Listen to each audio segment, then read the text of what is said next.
परिजन जहाँ जिस कॉलोनी में वो लड़की रहती है उसी कॉलोनी में उमेश के मामा जी भी रहते हैं।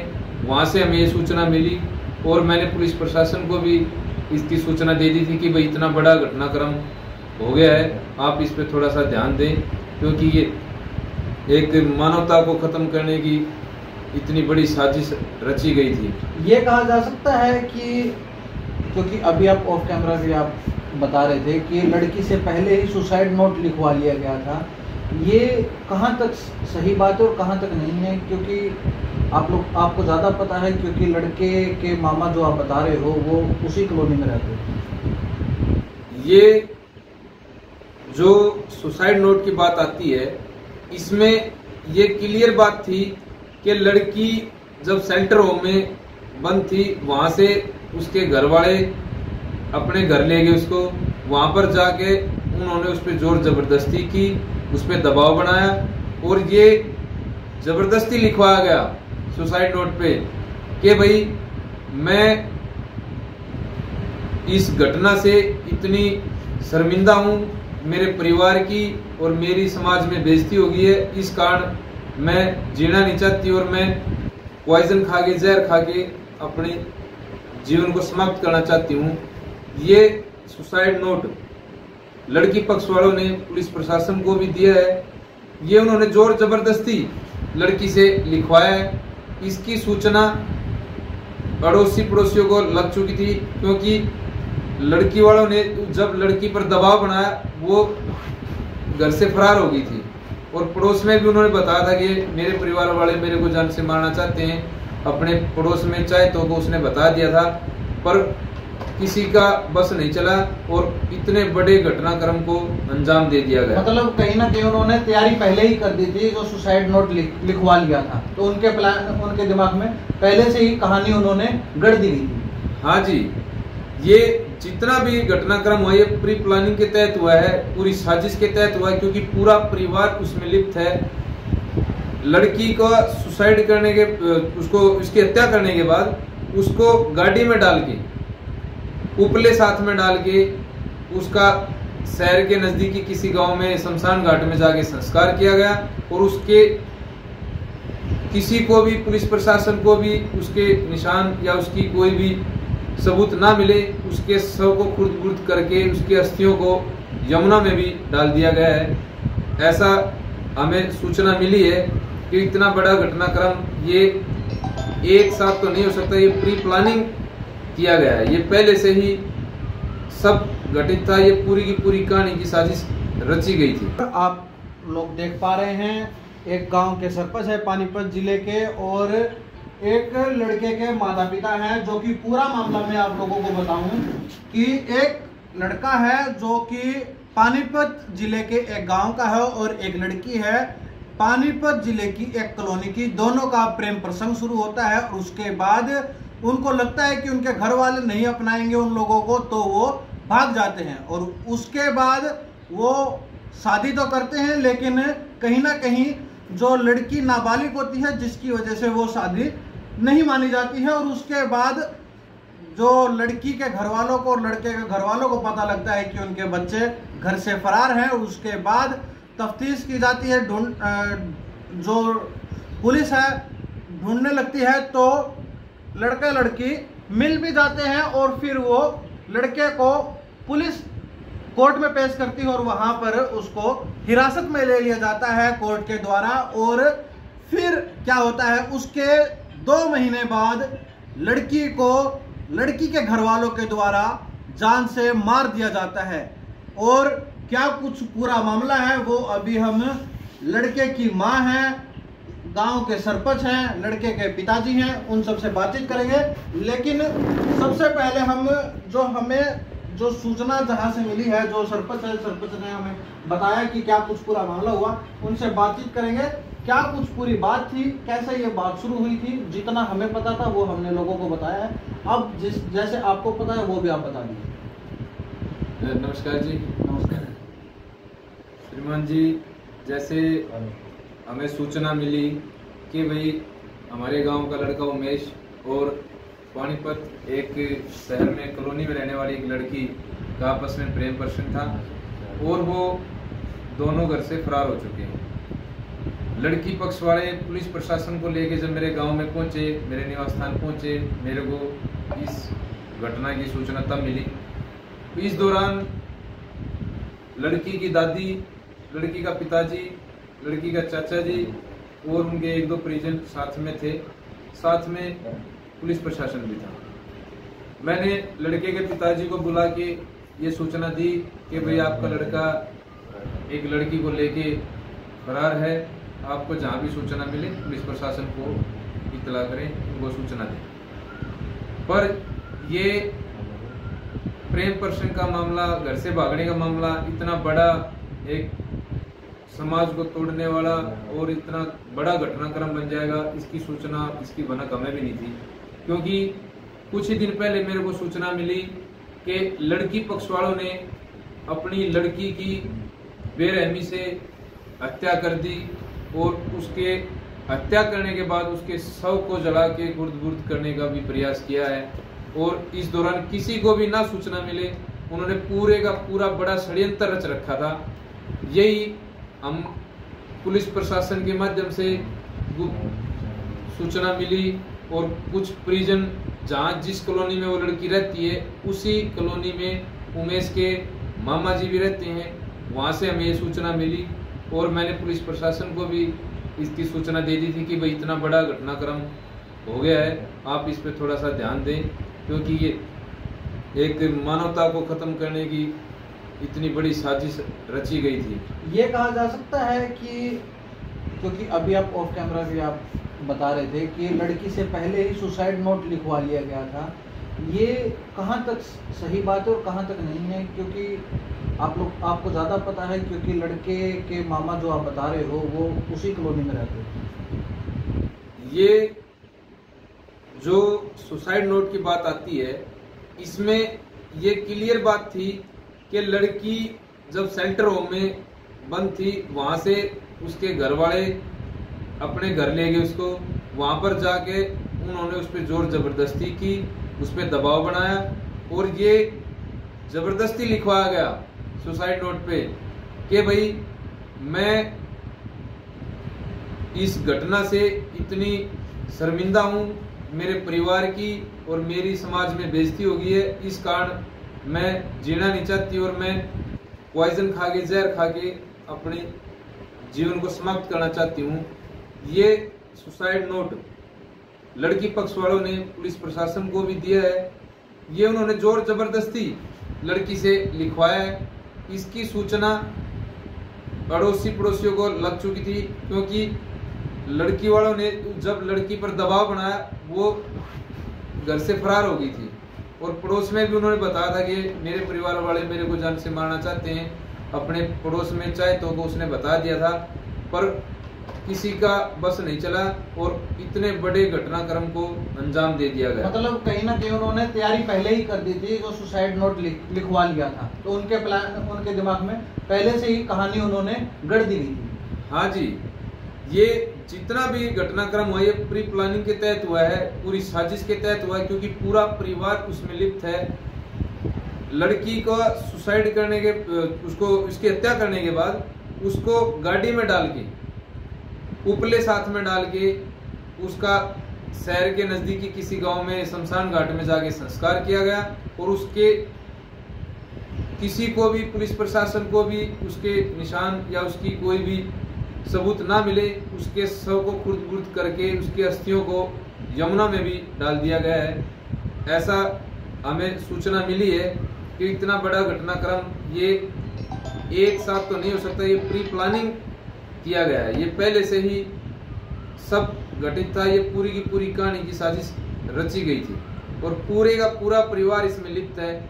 मैं आपके चैनल के माध्यम से पुलिस प्रशासन को भी यही कहना चाहता हूं कि इस घटनाक्रम में जो भी लिप्त है, कोई भी उसके परिवार वाला है या उसका कोई सगा संबंधी है, उसको कड़ी से कड़ी कार्रवाई करते हुए सजा दी जाए और इस लड़की की एक नादान बुद्धि, इसकी जो इतना बड़ा इसने कदम उठाया था, इसकी छोटी सोच के आगे और इसके परिवार वालों ने इतना बड़ा घटनाक्रम किया कि भाई उस लड़की की हत्या कर दी, उसके शव को खुर्द-बुर्द किया। ये बहुत निंदनीय है, ये एक मानवता को ठेस पहुंचाने वाली घटना है। ये भी मुझे सुनने को मिला है कि आपके यहाँ पर घर पर आकर जो लड़की की दादी है, लड़की का चाचा है, लड़की के परिवार वालों ने भी धमकी दे दी थी कि भाई कहीं पर भी लड़का मिले या लड़की मिले हम तो छोड़ेंगे नहीं। इसमें कितनी सच्चाई है कितनी नहीं है, क्योंकि एक हमारे पास ऑथेंटिसिटी होती है और एक आपको खुद बोल के गए हैं आपके यहाँ आके। इसमें बिल्कुल सच्ची घटना है। जब वो मेरे पास आए थे, पहली बार आए थे तब पुलिस प्रशासन के साथ आए थे, पर उसके बावजूद भी वो 2-3 बार मेरे पास पहुंचे।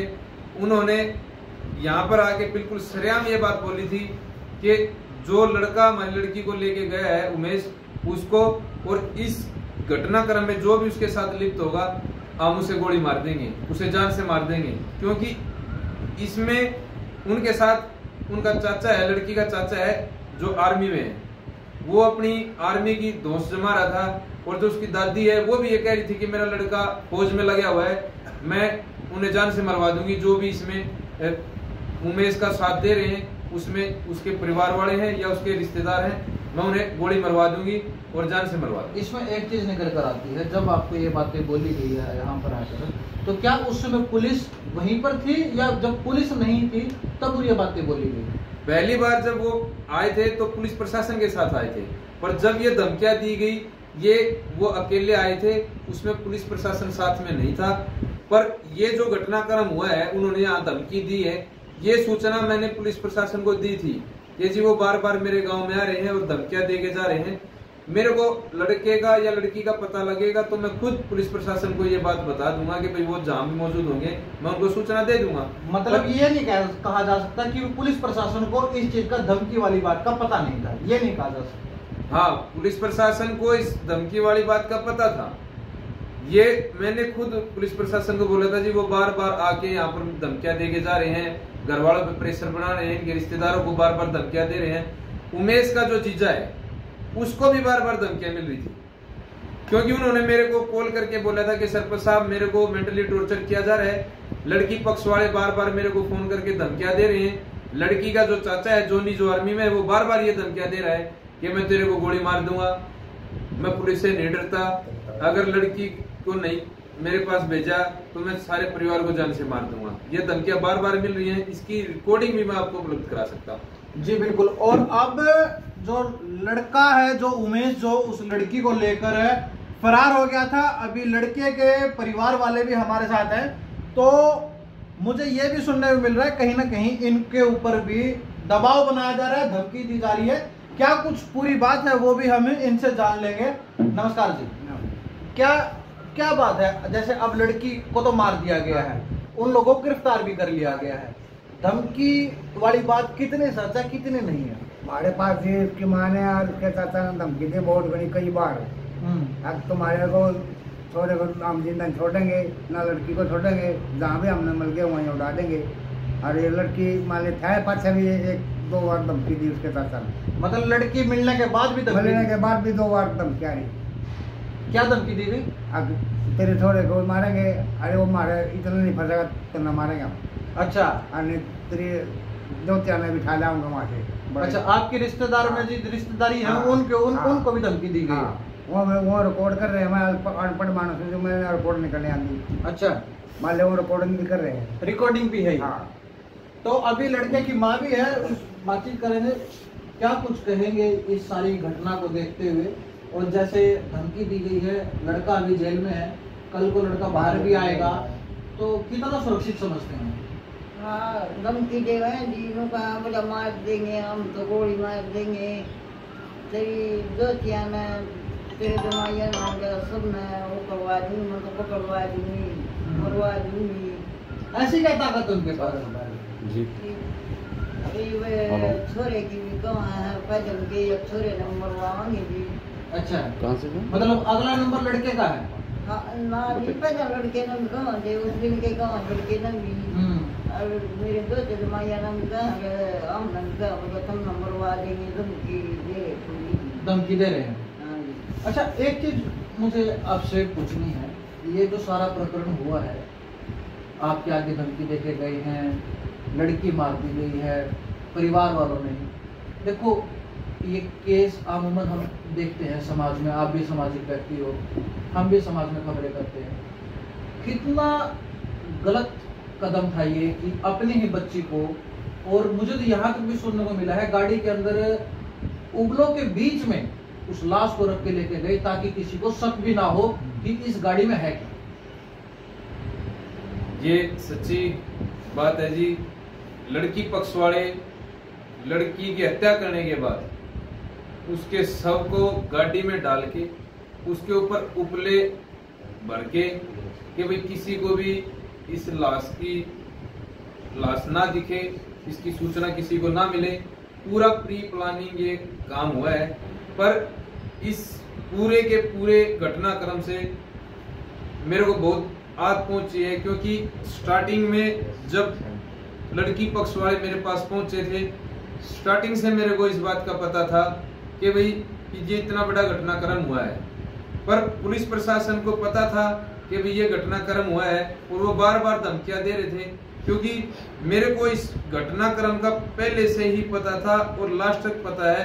मेरा पुलिस प्रशासन को सूचना देना या भाई उनके रिश्तेदारों के माध्यम से सूचना पहुंचाना, मेरे पे जो भी हुआ मैंने पुलिस की सहायता की, क्योंकि लड़के को और लड़की को बरामद करवाया, पुलिस प्रशासन को सूचना दे दी गई थी। उसके बावजूद भी लड़की बार बार ये कह रही थी कि मैं अपने घर नहीं जाऊंगी, मेरे को जान का खतरा है। पुलिस प्रशासन ने जो लड़की पक्ष वाले को सौंप दिया वो गलत सौंपा, क्योंकि वो बार बार यही आवाज लगा रही थी कि मेरी जान को खतरा है, मेरी जान को खतरा है। और उसकी हत्या होने के बाद ये बात बिल्कुल साबित हो चुकी है कि वो लड़की सच बोल रही थी। और लड़की पक्ष वाले, उनके घर वाले एक दानों का रूप लेके उस लड़की के पीछे पड़े हुए थे। बार बार सभी परिजनों को धमकियां दे रहे हैं, लड़के पक्ष वाले को भी, उनके रिश्तेदारों को भी। और मेरे गांव में आके यहाँ पर सरेआम चौक पे खड़े होकर उन्होंने कहा था हम लड़की को भी मारेंगे और लड़के को भी मारेंगे, और इस पूरे के पूरे घटनाक्रम में जो भी लिप्त होगा हम उसे भी जान से मारेंगे। एक चीज मैं और पूछना चाहूंगा, सामाजिक व्यक्ति हूँ, एक माँ बाप इतना निर्मम कठोर हो सकता है कि वो अपने बच्चे को ही मार दे? बच्चे तो चलो गलतियां करते हैं, उनको समझाते हैं, प्यार से समझाते हैं, डांट से समझाते हैं, लेकिन क्या यही एक रास्ता था कि उसको जान से मार दे? और जान से मार दे और उसके बाद उसको इस प्रकार से उसका अंतिम संस्कार किया गया जैसे आपने भी बताई है कहानी। तो कितना, और सबसे बड़ी बात इसमें यह है कि हरियाणा पुलिस एक नारा देती है सेवा, सुरक्षा और सहयोग। इसमें आपको कितनी सेवा दिखी, कितनी सुरक्षा दिखी और कितना सहयोग दिखा, जब बार बार ये बताया जा रहा है कि जान को खतरा है? लड़की भी बता रही है, यहाँ पर आकर परिवार, लड़की के परिवार वाले हैं वो भी खुलेआम धमकी दे रहे हैं, आपने भी पुलिस को बता दिया गया है, और फिर भी लड़की को लड़की के घर वालों के पास ही सौंप दिया गया। कितना इसमें आपकी पुलिस का सेवा, सुरक्षा और सहयोग वाला नारा सही लगता है? इसमें पुलिस प्रशासन ने क्या कार्रवाई की, क्या नहीं की, हम तो देखो मीडिया के माध्यम से या अखबार के माध्यम से पढ़ रहे हैं, पर हमें जो भी सूचना मिल रही थी हम बार बार पुलिस प्रशासन को दे रहे थे। और रही बात मानवता की, भाई किसी का भी बच्चा कोई भी गलत काम कर सकता है, क्योंकि इंसान गलती का पुतला है, एक गलती बार बार करता है, पर उस छोटी सी गलती की इतनी बड़ी सजा, यानी कि एक माँ दादी अपनी बच्ची को, अपनी पोती को अपने हाथों से गला घोट के मार रही है, और उसका संस्कार रात को करके उसके शव को कुर्द करके उसके अस्थियों को यमुना में डाल रही है। यानी कि ये दिल दहलाने वाली बातें हैं, समाज को तोड़ने वाली बातें हैं।